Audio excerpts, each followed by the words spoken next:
राजस्थान दिवस आज ही मना रहे हैं, है ना। तो राजस्थान की रोचक कहानी, एक रोचक बात कौन कौन जानना चाहता है? सारे जानना चाहते हैं ना। टीवी कौन कौन देखता है? टीवी संख्या कम। और मारे का नहीं, वैसे पूछ रहा हूं, लगभग सारे देखते हैं ना। बात चल पता चला है सबको ना। सुना है क्या? सुनाऊं थोड़ा सा? अभी सुनाते हैं।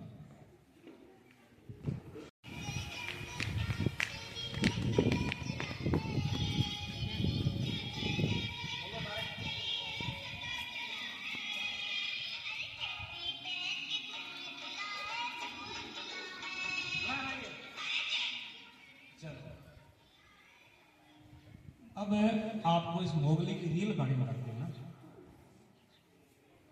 मोगली है रियल में अपने राजस्थान का हीरो है। कहां का है? राजस्थान का। तो आपको आश्चर्य होगा कि मोगली राजस्थान का कैसे हुआ, क्योंकि दुनिया मोगली को जानती है। एक अंग्रेज के द्वारा लिखी हुई किताब है द जंगल बुक। किताब का नाम क्या है? The jungle book. और इस किताब को दुनिया की सर्वश्रेष्ठ किताब और सबसे बड़ा इसको जो नोबेल पुरस्कार है साहित्य के अंदर, यदि किसी अंग्रेज को मिला है ना, तो वो है इस मोगली का राइटर है, द जंगल बुक का। और उसका नाम है रुडयार्ड किपलिंग। क्या नाम है? तो पूरी दुनिया क्या जानती है मोगली कहां है? एक अंग्रेजों का पत्र है। लोग क्या जानते हैं? मोगली है अंग्रेजों के द्वारा लिखी जो किताब है द जंगल बुक, उसका एक हीरो है दुनिया के सामने ये। लेकिन वास्तविक कहानी है वो कुछ और है। रुडयार्ड किपलिंग का जन्म 1865 में, उस समय अंग्रेजों का यह राज था भारत के अंदर। उनके पिता एक अंग्रेज अधिकारी थे, वो बॉम्बे के अंदर रहते थे। और किपलिंग का जन्म भी बॉम्बे में हुआ। कहां हुआ? बॉम्बे के अंदर। तो भारतीय जमीन पर उसका जन्म हुआ। था तो अंग्रेजी, जन्म यहां भारत में हुआ।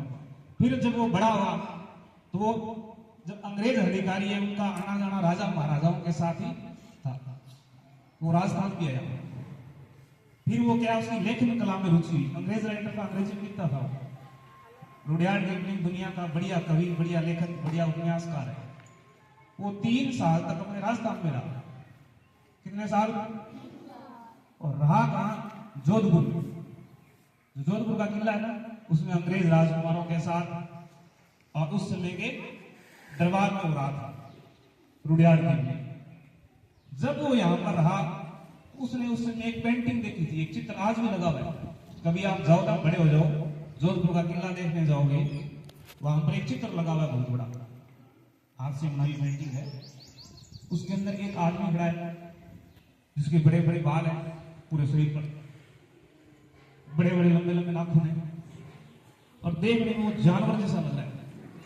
और उसके साथ में 4 या 5 शेर बने हुए। हो सकता है किपलिंग उस समय उस चित्र को उसने देखा होगा और उस समय के राजा महाराजाओं से, अपने साथ में से पूछा होगा कि ये कौन है, आपने इसको अपने महल के अंदर क्यों लगा रखा है। अब यहां से उसकी कहानी शुरू हुई थी। रुडयार्ड किपलिंग के दिमाग में जो थॉट आया ना, जंगल बुक किताब लिखनी है, दुनिया की सबसे सर्वश्रेष्ठ किताब। जब वो बड़ा हुआ, उसने एक जंगल बुक लिखी। इसकी रियल कहानी ये है कि वो जो चित्र जोधपुर के अंदर जो लगा हुआ है ना, जोधपुर के संस्थापक राव राजा जो राव सिंह का चित्र है। किसका है? राव सिंह का। अब आप कहोगे कि राव सिंह और जंगल बुक, जो मोगली जंगल में रहता है जानवरों के साथ में, उन्हीं के साथ वो बड़ा होता है। उसके साथ भालू है, बिल्ली है, गिलहरी है, सारे जीव जंतु घूमते हैं ना। ऐसा है क्या? जोर से बोलो। तो उस चित्र का और उस जंगल बुक का कनेक्शन क्या होगा? मोगली का कनेक्शन क्या होगा? अब ये कहानी थोड़ा पीछे चलते हैं। जब उत्तरी भारत के अंदर किसी राजा महाराजा का रहा होगा और धीरे धीरे उनका राज कमजोर होता गया और उज्जैन तक समेट गया।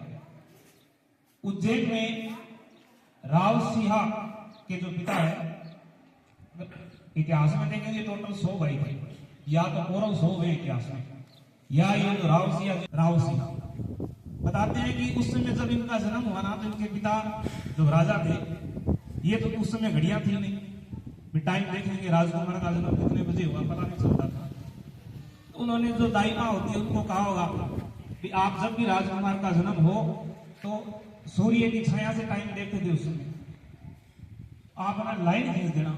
बाद में पंडित जी आएंगे, शास्त्री जी आएंगे, उनसे पूछेंगे कि बेटे का जन्म कौन से नक्षत्र में हुआ, कौन से ग्रह में हुआ है और इसका भविष्य क्या हुआ। जब इस राव सिंहा का जब जन्म हुआ तो दाई माँ बेचारी को काम लगी हुई थी और वो लगभग 15-20 मिनट से दिमाग से निकल गया कि वो लाइन खींचनी है धूप वाली। बाद में उसको याद आया, वो भागी भागी गई, जाकर के उसने लाइन खींच दी। राजा को कौन सा पता चलता है कि 20 मिनट पहले हुआ है, 20 मिनट बाद हुआ है। अब राजा के पास सूचना गई कि राजकुमार हुआ है, तो वो अपने ब्राह्मणों ज्योतिषियों को लेकर के आए और देखा कि यहाँ लाइन खींची है, इस हिसाब से आप टाइम की गणना करो और इस राजकुमार का भविष्य बताओ। तो उन्होंने देखा और बता दिया भी राजयोग तो इसके है, राजयोग तो बता दिया, लेकिन दूसरी बात चिंता की बताई कि इस बेटे का जो जन्म हुआ है ना उस टाइम के हिसाब से, उस लाइन के हिसाब से, तो राजा जी आपका मरना निश्चित है। आप जैसे इस राजकुमार को देखोगे अगला टाइम आपका थोड़ा ही है, आपकी मौत हो जाएगी। तो राजा ने सोचा ये तो बड़ी चिंता की बात है। वो कहते हैं मेरे पहले से 49 बेटे तो है ही है, एक नहीं भी होगा तो क्या फर्क पड़ेगा। तो बच्चे का भी एक दिन का भी टाइम पूरा नहीं हुआ था, जन्म हुआ ही था बेचारे का। तो राजा ने कहा कि ठीक है ऐसा है तो मुझे राजकुमार की जरूरत नहीं है। उसने जल्लादों को कहा इस बच्चे को ले जाओ और इसको खत्म कर दो। अब जल्लाद उस एक दिन से छोटा बच्चा उसको लेकर के जंगलों में गए। तो जल्लाद होते तो इंसान ही, उनका काम होता है किसी को मारना, राजा के आदेश से मारना। लेकिन उनको दया आ गई कि इस बेचारे एक दिन से छोटे बच्चे का क्या कसूर है जिसको मैं अपने हाथों से मार दूं। तो उनसे मारा नहीं गया। तो उस जल्लाद ने क्या किया, वहां एक गुफाएं थी जंगल के अंदर, काफी गुफाएं, एक गुफा के अंदर ऐसे लुढ़का दिया। अब ये जाने और इसका कर्म जाने, वो वापस अपने चला आया राज दरबार में। राजा ने सोचा कोई बात नहीं, अपनी समस्या वो खत्म हो गई, अब संकट नहीं रहेगा। टाइम बीतता गया, टाइम बीतता गया, कई साल बीत गए और इधर राजस्थान में क्या हुआ, जो एक बड़ा साम्राज्य था वो कमजोर हो गया और यहाँ पर छोटे छोटे गुंडे, बदमाश, लुटेरे, डाकू पनप गए। वो क्या करते, लूट खसोट करते, गांव में कस्बों में घुस जाते, धन लूटते, लोगों को मारते और वापस जंगलों में चले जाते। जो पाली इलाका है वो पहले से समृद्ध था व्यापार में, बिजनेस में, आज भी हमसे एडवांस है। तो वहां पर पालीवाल ब्राह्मण थे, वो व्यापार करते थे कोलकाता से, साउथ से, अलग अलग जगहों से, राजस्थान का, गुजरात से। तो पालीवाल ब्राह्मणों का एक व्यापारियों का टोला उस उज्जैन राजा के जंगलों से होकर रस्तों से जा रहा था। जाते समय उन्होंने देखा जंगल के अंदर एक सिंह, कि क्या देखा कि शेर, 4-5 शेर लड़ रहे हैं और उनके बीच में शेरों के साथ एक आदमी भी लड़ रहा है और वो शेर की तरह ही चलता है, ऐसे पंजे लगा लगा के, बाल बड़े हुए, नाखून बड़े हुए, पूरा जंगली आदमी, रियल आदमी तो है नहीं, जंगली आदमी। तो वो कह रहे इसके सामने मत जाना, ये अपनी तरफ आ गया तो हमें नहीं छोड़ेगा। वो शेरों को उठा उठा के पटक रहा है, क्योंकि वो बचपन से जब उस गुफा में उसको फेंका था ना छोटे से दिन ने राजकुमार को, उसी दिन उस गुफा में क्या हुआ, एक शेरनी ने बच्चे को जन्म दिया था। जब शेरनी ने देखा कि उसके 2 बच्चे उसके साथ में लेटे हुए हैं, उस शेरनी ने उस बच्चे का पालन पोषण किया। कहानी और कथा के अनुसार उस बच्चे का पालन पोषण किया, उसका दूध पी के बड़ा हुआ। अब शेरों ने सोचा ये तो हमारा भाई है, वो उस पर जानलेवा हमला नहीं करते, उनका खेल है वो शेरों के साथ ही जाए, वो भी कच्चा मांस खाए, वो भी कच्चा मांस ही खाए और वो हो गया पूरा बलशाली। शरीर से तो इंसान है लेकिन हाव भाव पूरा उसका जानवरों जैसा है। अब वो जो पाली वाले जो थे व्यापारी, वो गए और दरबार में जाकर के कहा कि महाराज हमने तो आपके जंगलों में एक विशेष कौतूहल देखा है, अजीब ही घटना देखी है। तो पूछा ऐसा क्या देखा आपने? कि हमने देखा है कि आपके उज्जैन के जंगलों के अंदर एक आदमी 4-5 शेरों के साथ लड़ रहा है और पूरा जंगली आदमी है। तो उसने अपने दरबारियों से पूछा कि ऐसा कैसे हो सकता है। वो जो जल्लाद वो कहता है महाराज यदि आप मुझे माफ करो तो मैं आपको एक बात कहना चाहता हूँ। तो राजा कहते हैं ठीक है, तुझे 7 गुना तो माफ है, बता तूने कौन सा गुना किया।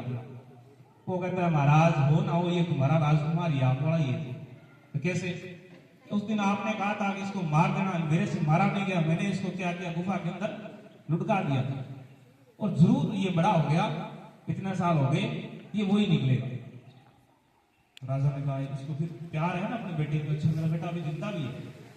तो राजा ने कहा सैनिक को जाओ, अकेले से तो कंट्रोल आएगा नहीं, वो इतना पावरफुल है, सेना सुना लेके जाओ, तीर भाले, मारना नहीं है उसको, लेके आना है।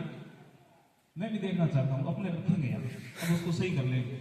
राजा ने राज 23 साल कर लिया, वो सोचता मरेंगे तो कौन सा फर्क पड़ता है, बेटे बहुत है राज कर लेंगे। तो उन्होंने अपने भेजे सैनिकों को, पहले उसको तीर दूर मार के घायल किया दूर से, फिर उसको लेकर के आए, एक अलग बाड़े में रखा उसको, उसका कई दिन ट्रीटमेंट किया, उसको भाषा सिखाई। मुआ नहीं होता, ये होता है बोलना चालना, ऐसे लोग होते हैं।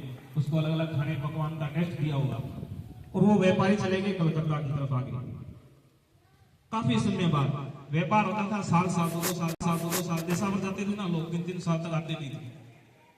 जब वो व्यापारी वापस उज्जैन से राजस्थान की ओर आ रहे थे, पालीवाल ब्राह्मण, तो वापस राजा उस दरबार में फिर गए और जाकर के महाराज हमने आपको जो घटना बताई थी उसके बारे में कोई जानकारी ली क्या, वो आदमी कौन था। तो राजा ने कहा धन्यवाद आपने अच्छा किया, ये तो हमारा ही राजकुमार था, बहुत साल पहले ऐसी ऐसी घटना हुई थी, हमने इसको मारने का आदेश दिया था, ये तो बच गया, ये वही राजकुमार है। अब बताओ मैं बहुत खुश हूं, आपने हमारे एक बेटे को हमसे मिलाया, आपकी कोई समस्या है तो मैं आपकी क्या सहायता कर सकता हूं। तब वो पालीवाल ब्राह्मण बेचारे हाथ जोड़ के कहते हैं महाराज हमारे वहां कोई राजा ही नहीं, जंगल राज है, डाकू आते हैं, घरों में लूट खसोट करते हैं, लोगों को मारते हैं और धन लूट के चले जाते हैं। राजस्थान का हाल बहुत बुरा है, मारवाड़ और पाली इलाके। तो राजा कहता है मेरे पास तो राजकुमार बहुत है, एक राजकुमार ले जाओ वहां का राजा बना लो, ये आपकी रक्षा करेगा। तो वो कहते हैं कोई एक नहीं, हमें तो यही चाहिए। कौन सा? जो जंगल से आप पकड़ के लेके आए हो। अब वो उसने बोलना सीख लिया, उसने वहां युद्ध कला है वो सीख ली, ट्रेंड किया उसको। उस समय वो पालीवाल और राजा ने उसके साथ 160 घुड़सवार भेजे और वो राजस्थान में आए। बालोतरा के आसपास उन्होंने अपना पहला स्थान बनाया और फिर उन डकैतों को भगा के अपना राज स्थापित किया। राव सिया ने उस सिंहों के साथ, और सिंह का दूध पी करके बड़ा हुआ था, इसी वजह से उसका नाम ही सिया पड़ गया। क्या नाम पड़ गया? राव सिया। अब जो रुडियार्ड की फिल्म जब यहाँ आया था, उसने देखा कि यार ये तो बड़ी रोचक घटना है, राजस्थान का इतिहास बड़ा शानदार है। वो गया और जाकर के उसने जंगल बुक किताब लिखी और जंगल बुक किताब उसकी इतनी बिकी, दुनिया में इतनी बिकी कि 1960 में उसको सर्वश्रेष्ठ किताब का जो नोबेल पुरस्कार है साहित्य के अंदर, उस अंग्रेज को मिल गया। उस किताब के फेमस होने के बाद उसके ऊपर एक फिल्म बनाई गई हॉलीवुड के अंदर।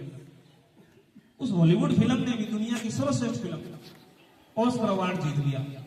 अब बोलो कहानी हमारे राजस्थान की, चुरा के ले गए अंग्रेज और फेमस हो गए पूरी दुनिया में वो, और हम राजस्थानियों को पता ही नहीं।